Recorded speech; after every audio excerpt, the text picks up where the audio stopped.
Hey, good morning, good afternoon, good evening everyone. So meron tayo dito, pasensya na kayo sa boses ko. Medyo nagkaroon tayo ng konting cold.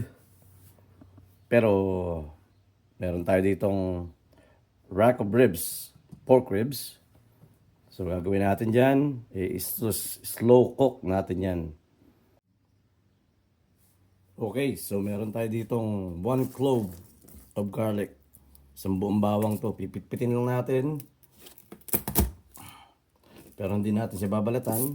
Lalagay lang natin siya diretso sa ribs natin. Pitpitin lang natin yan.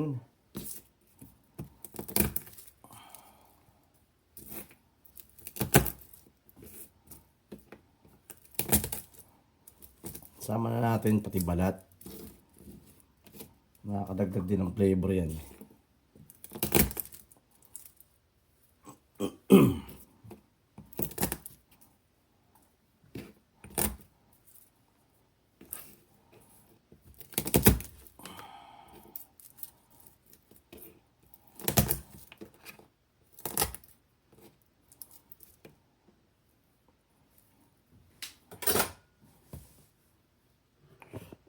Okay, so ayan, lalagay natin sa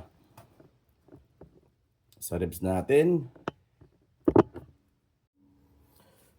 Alright, ano ba ba lalagay natin dyan? Lagyan natin ang ground black pepper.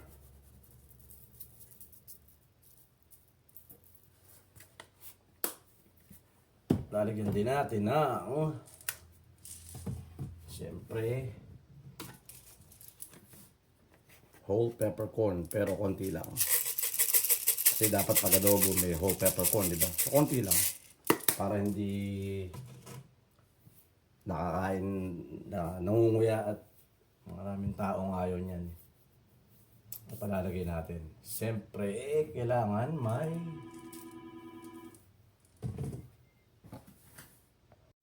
so ito, maganda din to.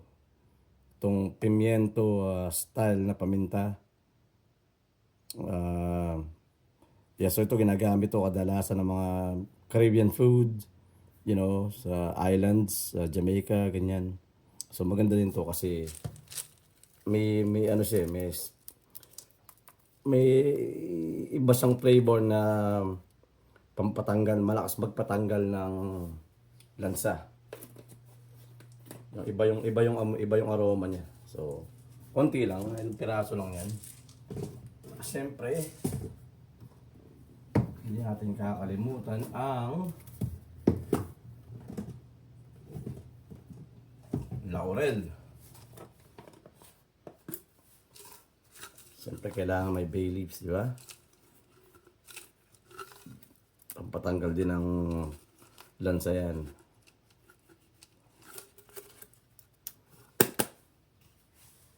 Alright, ano pa lalagay natin? Sandali. Ito, brown sugar. Konting brown sugar.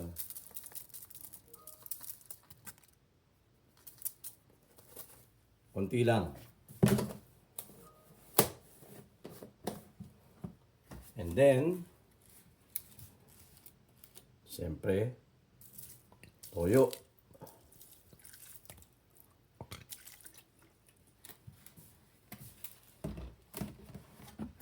And lastly, hindi adobo pag walang suka. Yan. Even amount ng toyo at suka. Pero okay, mas maraming suka ng konti kaysa sa toyo. Okay, so lalagyan natin ng konting tubig.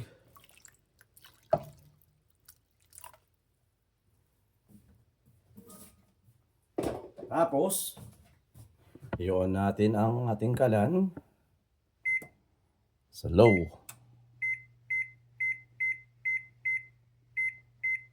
Low 3. Yan. Nasa low 3 lang tayo. Okay? Tapos tatakpan natin.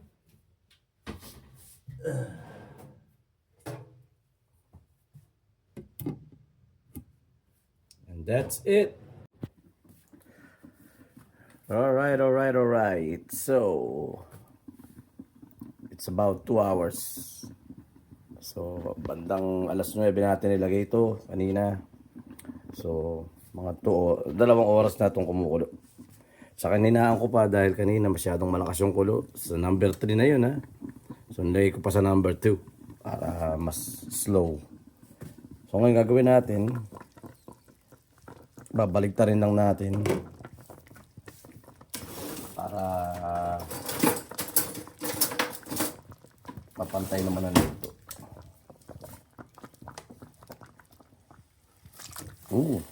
Nakaw. Nalalaglag na. That's okay. Yan man ang purpose natin dyan eh. Matanggal lang malaglag sa buto. Nakaw. 2 oras pa lang yan ha. 2 oras sa mahinang apoy. Naglalaglaga na. Pero ayos yan. Not a big deal. Takpanlit natin. Alright. Welcome back. Okay, so this is 9 o'clock natin sinimulan. Alas 12 na. Tignan ulit natin.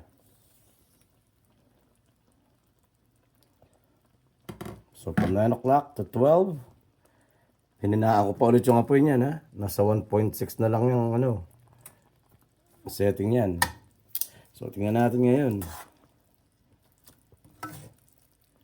Sobrang lambot na talaga. Tama na siguro to. Tatanggalin lang natin itong mga buto. Kasi gagawin natin dito, gagawin natin adobo flakes. Yung mga hebla-hebla ng karne niya. So tatanggalin natin itong mga to. Tanggalin natin yung mga buto-buto.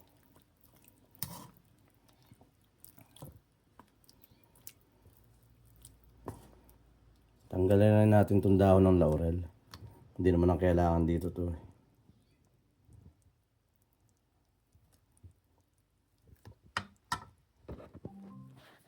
Someone was detected at your front door.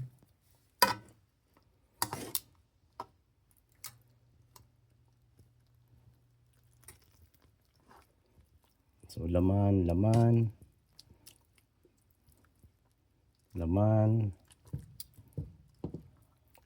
Yep.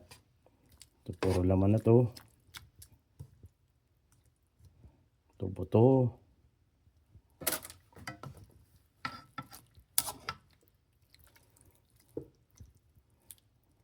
Wow. Talagang nalalasag na siya sa buto niya. So parang to? Adobo pulled pork ang style nangyari dito, di ba? Patayin na natin itong apoy. Hindi na kailangan ng apoy nito.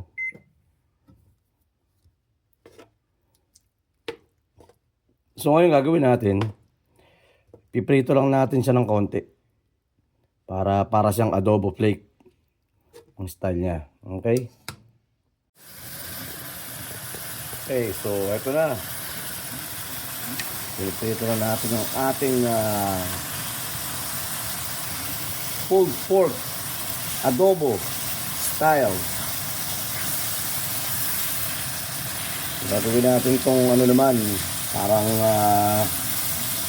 adobo flakes. Itutuin natin siya ng gusto, di ba? Okay guys, so ito na ang ating finished product. So ayan, natusta na natin yung ating adobo flakes. So tinanggal ko yung sabaw, tapos binalik ko ulit yung konting sabaw na natira. So, and that's it. Luto na yan.